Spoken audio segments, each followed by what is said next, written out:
PM Setu పథకంలో భాగంగా పెద్దపల్లికి ఒక క్లస్టర్ మంజూరు చేయాలని కేంద్ర మంత్రి కుమారస్వామిని కోరారు మంత్రి వివేక్. పెద్దపల్లి ఎంపీ గడ్డం వంశకృష్ణ పీఎం సేతు పథకం కింద తెలంగాణ ఐటీఐల ఆధునీకరణ కోసం సుమారుగా 757.19 కోట్ల నిధులతో కూడిన వ్యూహాత్మక పెట్టుబడి ప్రణాళిక కేంద్ర సర్కార్ ఆమోదం తెలిపింది.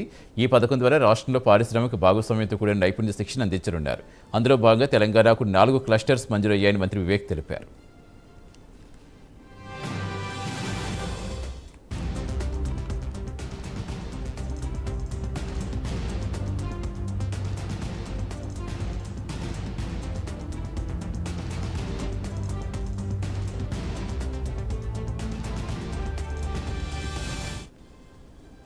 దేశంలో పిఎం సేతు కార్యక్రమం స్కీమ్ ఏదైతే ఉన్నదో దీంట్లో తెలంగాణ నంబర్ 1 పొజిషన్లో ఉంది. మొన్న జయంత్ చౌదరి గారు కూడా ఈ క్లస్టర్స్ విషయం మాట్లాడినప్పుడు తెలంగాణకి 4 క్లస్టర్స్ వచ్చినాయి. అంటే దీంట్లో ఒక్కొక్క క్లస్టర్కి కేంద్రం 200 కోట్ల రూపాయలు ఖర్చు పడుతుంది.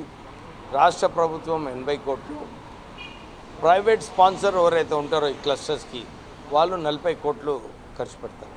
అంటే ఇవన్నీ కూడా దేశంలో మంచి స్కిల్డ్ మ్యాన్ ఫోర్స్ ఉండాలని చెప్పి ఆ ఆలోచనతోని క్లస్టర్స్ పెట్టడం జరిగింది. వంశీ గారు వారు పెద్దపల్లికి ఒక క్లస్టర్ కావాలి అని చెప్పి కుమారస్వామి మినిస్టర్ గారిని కలిసి ఎన్ఎండిసి ద్వారా వారు కూడా ఒక క్లస్టర్ తీసుకుంటే పెద్దపల్లిలో అక్కడ ఉన్న ఐటీఐస్ అందరికీ కూడా ఐటీఐస్ అన్నిటికి కూడా ఈ క్లస్టర్ ద్వారా సర్వీస్ చేయవచ్చు అని చెప్పి కుమారస్వామి గారిని రిక్వెస్ట్ చేయడం జరిగింది. వారు ఎన్ఎండిసి వాళ్ళతోని ఇతర పబ్లిక్ సెక్టర్ యూనిట్స్తో మాట్లాడి పెద్దపల్లికి కూడా ఒక క్లస్టర్ శాంక్షన్ చేయాలని చెప్పి వారు కోరడం జరిగింది. వారు త్వరలోనే మాట్లాడి నేను శాంక్షన్ అయ్యేలాగా చూస్తానని చెప్పి కుమారస్వామి గారు మాట ఇవ్వడం జరిగింది.